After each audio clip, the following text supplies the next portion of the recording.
Michael Carter sat in his dimly lit basement workshop, the only light coming from the partially open door at the top of the stairs. His hands trembled as he mechanically tightened the strings on his tennis racket, but his mind was elsewhere. Above him, he could hear his two youngest children, Emma and Sophie, laughing at their favorite cartoon. The sound that usually brought him joy now felt distant, almost unreal. He glanced at the clock. 30 minutes. He'd been sitting there for 30 minutes, trying to process what he'd just overheard. It was a typical Sunday evening. Dinner was over, and his wife Jennifer had gone upstairs to clean the kitchen while Michael retreated to his workshop to prepare his tennis equipment for the upcoming week. He played tennis regularly. It was his escape, his way of staying fit and maintaining some semblance of control in his busy life as a software engineer. Their 7-year-old daughter Emma had followed him downstairs to watch her movie, with 4-year-old Sophie trailing behind as always. Their 9-year-old son David was upstairs in his room, lost in his world of video games and comic books. Michael had finished restringing 2 rackets when he decided to head upstairs. As he climbed the stairs, he heard Jennifer's voice. She was on the phone. He smiled, thinking he might surprise her, maybe set a romantic tone for the evening. They'd already shared a morning together, but he never tired of showing her affection. He peeked through the door crack. Jennifer looked as beautiful as the day he married her 10 years ago. Despite 3 children, she maintained her figure through regular yoga and healthy eating. Then he heard her words clearly. The schedule is Tuesday and Thursday, 10 a.m. to 4 p.m. A pause. Yes, I can talk. Michael is in the basement with the girls right now. Another pause. Why? Yeah, I think so too, Rebecca. I've been thinking about it constantly lately. Michael's hand froze on the doorknob. This coming weekend? I don't think we have anything planned. I could probably make it work. Jennifer was talking to her friend and boss, Rebecca Walsh, about another weekend shopping trip. Michael was about to push the door open when he heard something that made his blood run cold. Jennifer giggled. Not a polite laugh, but a genuine, girlish giggle he hadn't heard since their honeymoon. What the hell? Michael thought. She giggled again, then said quietly, Sure, I'd like to try that position again before anyone finds out. Michael felt the room spin. Those words, they reminded him of something he'd overheard months ago. He quietly stepped back, closing the door silently, and sank down onto the basement steps. Jennifer continued laughing and whispering. He could only catch fragments. Last time I was really, I know. Yeah, both of them, tell him I'll be there. Oh, I can't wait. Michael sat in the dark stairwell as she finished the conversation. He didn't want her to know he'd been listening. Slowly, he walked back down to his workshop and collapsed into his worn chair.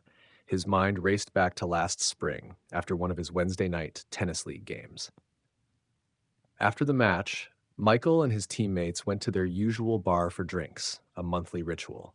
After an hour, only 3 of them remained: Michael, Derek Phillips, and Marcus Hayes. Derek and Marcus were best friends who joined the tennis club about 2 years ago. Derek was a construction company owner, married with 2 kids. Marcus was a real estate developer, also married with 1 child.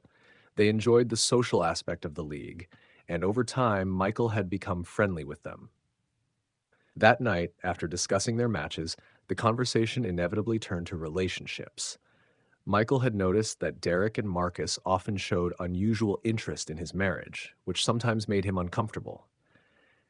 Marcus started teasing Derek about his wife wanting him to have a minor medical procedure. Michael, thinking it was about a vasectomy, mentioned that Jennifer had been suggesting the same thing. Marcus, smirking, clarified, "Oh no, she wants him to remove that mole." Derek blushed and explained he had a prominent mole that had grown over the years. His wife, Linda, found it unattractive, but Derek claimed it had become sort of a distinguishing feature. The conversation became awkwardly intimate, and Michael decided to leave. Now, sitting in his dark basement, the pieces seemed to connect in a horrifying way. Jennifer knew Derek and Marcus were his tennis buddies, but as far as he knew, they'd never met her. But wait, there was a connection. About 2 years ago, Derek had mentioned knowing someone who worked at Jennifer's store, Rebecca Walsh. Rebecca had been transferred from corporate headquarters to become assistant manager. She and Jennifer became close friends, especially after they were pregnant at the same time. Their daughters were born just weeks apart. Michael and Jennifer had socialized with Rebecca and her husband Thomas a few times at company events. Rebecca was charismatic, beautiful, and always the center of attention. Thomas seemed like a workaholic, always talking about his accounting firm.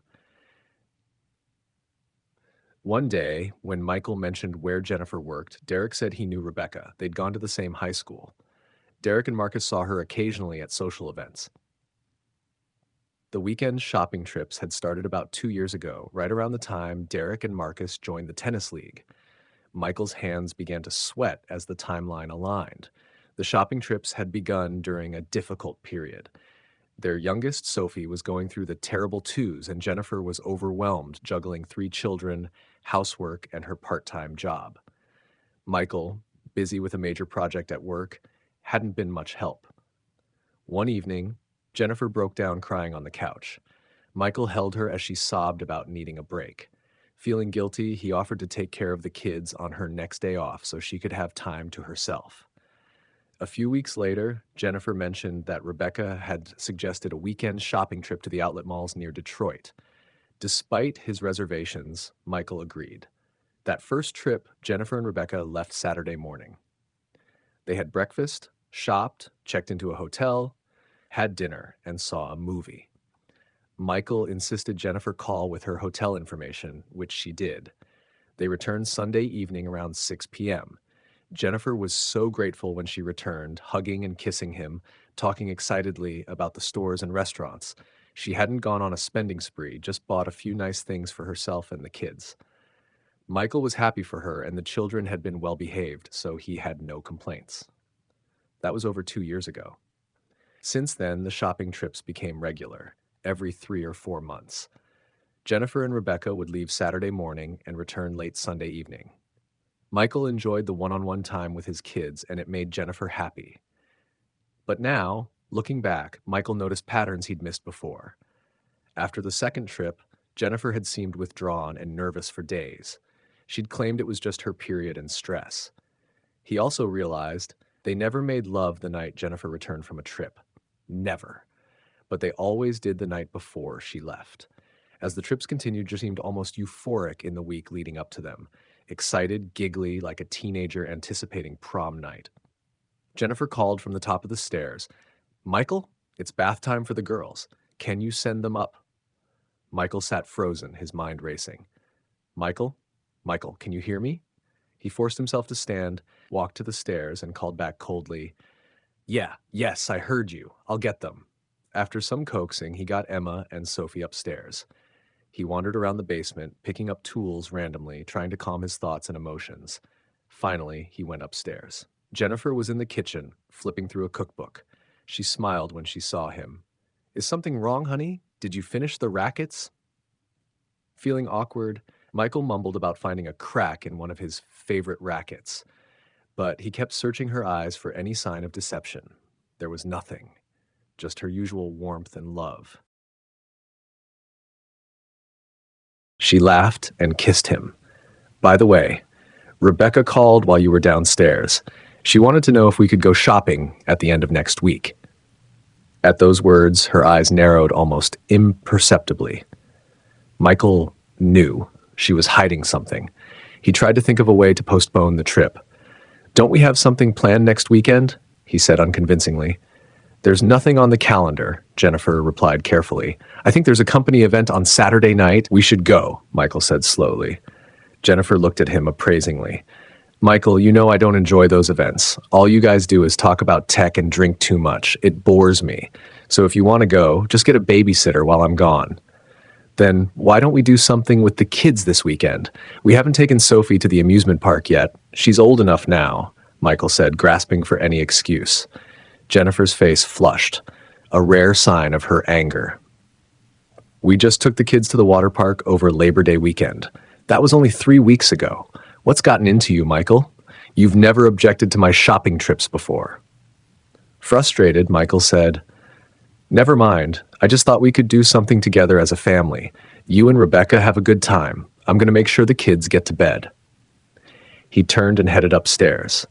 Halfway up, he looked back and saw Jennifer staring at him with a strange expression. confusion mixed with concern. For the rest of the evening, Michael avoided any serious conversation with Jennifer. Like most weeknights, he got into bed before her and pretended to sleep. After a while, Jennifer came in, changed into her pajamas, and snuggled against him. "Michael? Michael?" she whispered. He kept his breathing shallow, feigning sleep. Eventually, she gave up and rolled away. Once her breathing became steady, Michael lay awake, staring at the ceiling, his mind churning. The next morning, Michael skipped his usual tennis game at the club. He could barely focus at work, sitting in his office with the door closed, staring at the wall. He needed a plan to find out what was happening. Should he confront Jennifer directly? Would she tell him the truth if she was hiding something?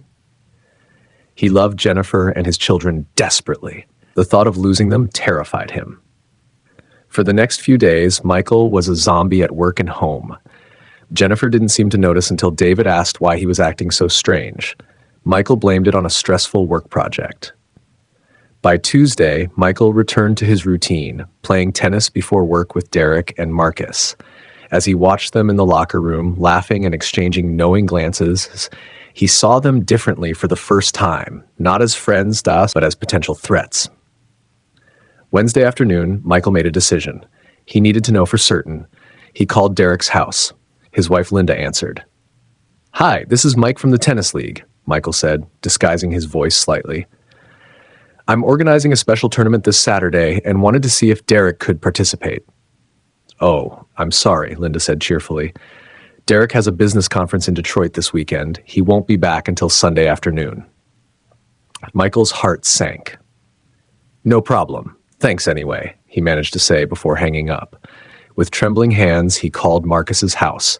Marcus's wife answered, and Michael gave her the same story. "Marcus is actually going to the same conference," she said. "He and Derek are driving together. They'll be back Sunday." Michael hung up and sat in stunned silence. It was true. The four of them had planned this together. Friday night, Michael drove to his parents' house. His father, Richard Meid, was a retired police officer. His mother, Susan, had been a school counselor. They were planning to spend the winter in Arizona and were busy packing. Michael sat at their kitchen table, and after some small talk, he finally sighed. "I think Jennifer is cheating on me."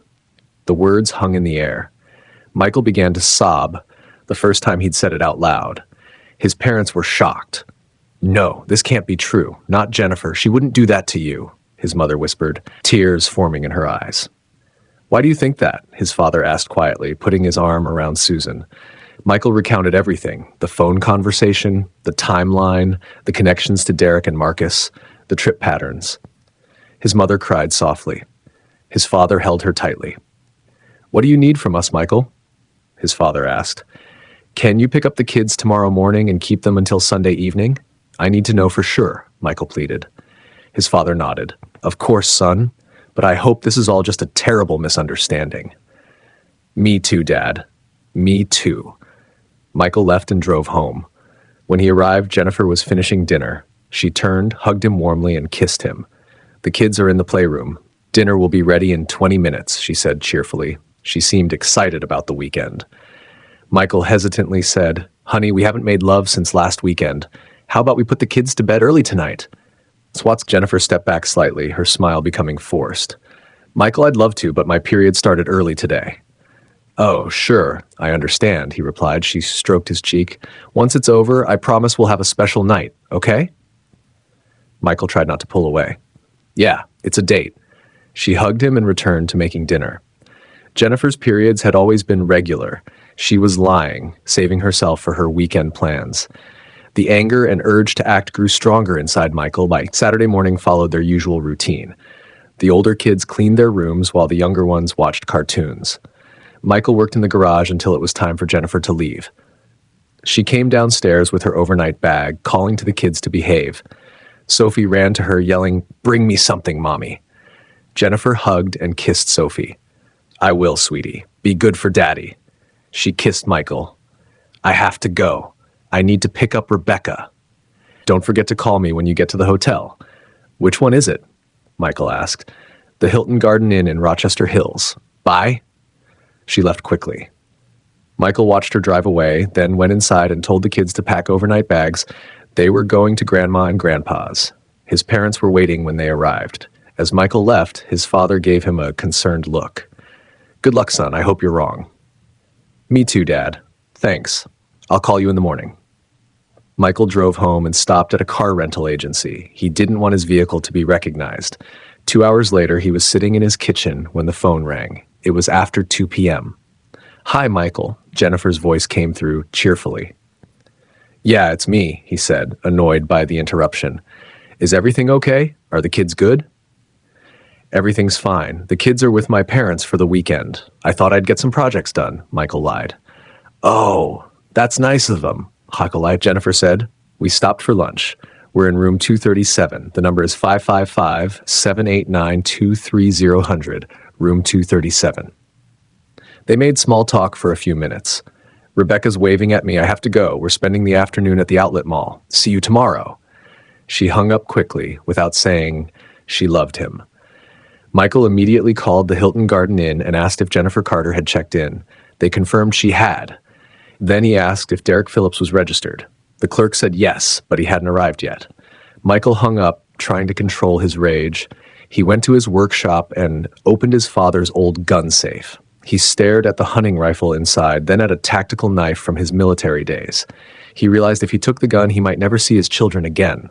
Instead, he took the knife, strapped it to his ankle under his jeans, and gathered a few other items. At 3 a.m., Michael began the 90-mile drive to Rochester Hills. He arrived at the Hilton Garden Inn just before 5 a.m. and parked where he could see room 237. Jennifer's car wasn't there, so he waited. At 6:15 a.m., he saw a familiar blue SUV pull in. Derek and Marcus got out, laughing and talking animatedly. They went into the room next to Jennifer's, room 235. 45 minutes later, both men emerged and drove away. Michael followed them to a restaurant called the Morning Bistro. He saw Jennifer's car in the parking lot. Michael parked on the street, not wanting to be seen. Through the window, he could see them at a corner booth. The four of them laughing, Jennifer sitting close to Derek, Rebecca next to Marcus. At 9 a.m., they left the restaurant. Michael followed them back to the hotel. They stood outside room 237, talking and laughing. Then Derek flipped a coin. Marcus caught it, looked, and then kissed Jennifer. Rebecca pulled Derek toward room 235. The two couples holding hands went into separate rooms. Michael sat stunned. This wasn't their first time. 10 years of marriage, 3 children, all destroyed. A voice in his head screamed, "Do something!" An hour passed. Michael stared at the doors, his mind numb. Then Derek emerged from Rebecca's room wearing athletic shorts and a t-shirt, carrying a beer. He looked around cautiously, then knocked on Jennifer's door. Marcus came out, shirtless, barefoot, in jeans, and they talked for a few minutes. They high-fived and switched rooms. Reality hit Michael like a freight train. They were swapping partners. The voice in his head screamed again, "Do something!" Michael put on his driving gloves, got out of the rental car, and walked to room 237. His heart pounded as he knocked twice. Derek opened the door with a grin. "Forget some!" Michael's fist connected with Derek's face before he could finish. Derek stumbled backward, clutching his nose. Michael pulled out his knife and pointed it at Derek. "How long, Derek? How long has this been going on?" Michael demanded, his voice cold and controlled. 2 years, Derek stammered, blood pouring from his nose. "So joining the tennis league wasn't a coincidence, was it?" Michael asked sarcastically. "No," Derek whimpered, closing his eyes in pain. "What? You're pathetic, Derek. If you ever go near Jennifer or any other married woman again, I will find you. Do you understand?" "Yes," Derek wheezed. The shower stopped. Jennifer's voice called out from the bathroom. "Hey, baby, I thought you were joining me. What's taking so long?" She appeared in the bathroom doorway, wrapped in a towel. When she saw Michael, her face went white. The towel slipped from her hands. "Derek doesn't seem to be feeling well," Michael said coldly. So Jennifer slammed the bathroom door shut and locked it. Michael cut the phone cord with his knife. "Don't bother calling for help." He stepped outside, breathing heavily. He walked to room 235 and knocked. Marcus opened the door, laughing. "You guys are being too loud." Michael's fist caught him under the jaw. Marcus collapsed onto the bed, unconscious. Rebecca, sitting up with the sheets pulled to her chest, looked terrified. Michael pulled the phone cord from the wall. If you tell Thomas you saw me here tonight, tell him I said hello. Or maybe I'll tell him myself. He tossed the phone into the corner and walked out. Outside, Michael looked up at the morning sky and took a deep breath. The tension drained from his body, replaced by a strange calm. The voice telling him to act was finally quiet. He walked to his rental car, ready to move forward with his life, whatever that meant now. Michael drove home in a daze. He returned the rental car back, went home, and sat at his kitchen table with old photo albums spread out in front of him. He was on his second beer when his phone rang around 2 p.m., nearly 14 hours after he'd left Rochester Hills. "Hello," he answered curtly. "Michael, it's Robert." Jennifer's father's voice was strained. "Yeah, Robert, what can I do for you?" Michael replied without enthusiasm. "Jennifer is here. She came home while Margaret and I were at church. She's crying and afraid to go home," Robert said, almost shouting. Michael checked the clock. "I don't know what I could have done to make her feel that way. She says you attacked 2 of Rebecca's friends last night." "Hurt them badly," Robert said. "Hurt them? They're lucky I didn't do worse," Michael said sarcastically. "Michael, that's not like you. Jennifer said this happened outside a restaurant in Rochester Hills." "Did she?" Michael interrupted. "Robert, Jennifer is your daughter, so her version must be true." Silence filled the line as Robert processed this. "Michael, I'm bringing Jennifer home. We need to talk." "Fine by me." Michael hung up. He heard Jennifer's voice in the background before the line went dead. "No, Dad, no." 20 minutes later, Michael heard a car pull into the driveway. Robert walked in, followed by Jennifer, who was tugging on his arm. "Please, Dad, let us work this out alone. Michael and I need privacy," Jennifer pleaded, her eyes red and swollen. But Robert wouldn't budge. He sat at the kitchen table, staring at Michael, then at the knife lying next to his beer bottle. "Okay, Michael, what's going on?" Robert demanded. Michael looked at Jennifer. "Yeah, Jennifer, tell your father what's going on." "Shut up, Michael." "You and I can work this out," she said fiercely, her eyes desperate. Michael was infuriated by her assumption that they could fix things if they were alone. He looked Robert in the eye. "Turns out Jennifer and her boss Rebecca have some friends they like to visit when they're out of town. I found out and objected. Strongly." Jennifer sighed and sat down, looking defeated.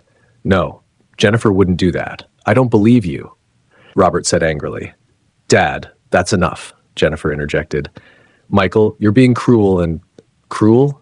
You should have seen what I saw in that hotel room. Another man in bed with my wife," Michael said coldly. Robert turned to Jennifer. Her frightened expression confirmed everything. He collapsed into his chair, covering his face. "Oh, God." Jennifer turned pale. "Please, Dad, don't tell Mom. We can work this out. Can't we, Michael? Please?" Michael sat in silence, looking through the old photographs on the table. After a few minutes, Robert straightened up. "What are you going to do, Michael?" Michael thought for a moment, then began to speak. "Robert, I never told you or Jennifer about my time in the military. I never told anyone, not even my therapist." Michael gestured to the items on the table. "Isn't it interesting how your generation displays war memorabilia proudly while mine hides it in shoeboxes at the bottom of drawers?" He picked up a faded photograph of 2 young men in military uniforms, grinning at the camera. "This is me and my best friend, Tyler Jackson. We called him TJ. We enlisted together right out of high school." Michael's voice was distant, as if he was talking to strangers. "We went through basic training together, got assigned to the same unit. In 2008, we deployed to Afghanistan." Robert leaned forward, his expression changing. "For the first few months, it wasn't too bad. Routine patrols, some skirmishes, but then our unit was sent to a forward operating base in Helmand Province." Michael paused, taking a sip of beer. "We were surrounded by Taliban fighters for 3 months. Every day, we took mortar fire, sniper fire, rocket attacks. We lost men constantly. TJ and I, we kept each other sane." Jennifer was crying quietly now, but Michael didn't look at her. "One night, we were on perimeter duty. TJ was manning the machine guns. I was feeding him ammunition. We heard movement in the darkness. Before we could react, an RPG hit our position." Michael's voice cracked. "TJ took the worst of it. He was still alive when I reached him. I held his hand as he died. He was 22 years old."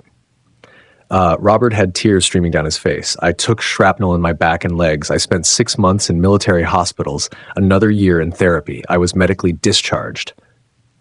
Michael looked at Robert directly. I came home broken, Robert. I had nightmares every night. I couldn't be around people. I dropped out of college, couldn't hold a job. My family was worried I'd never recover. He finally looked at Jennifer. Then I met your daughter. Jennifer suppressed a sob. Jennifer saved my life, Robert. She gave me a reason to live again. She made me believe in happiness, in family, in love.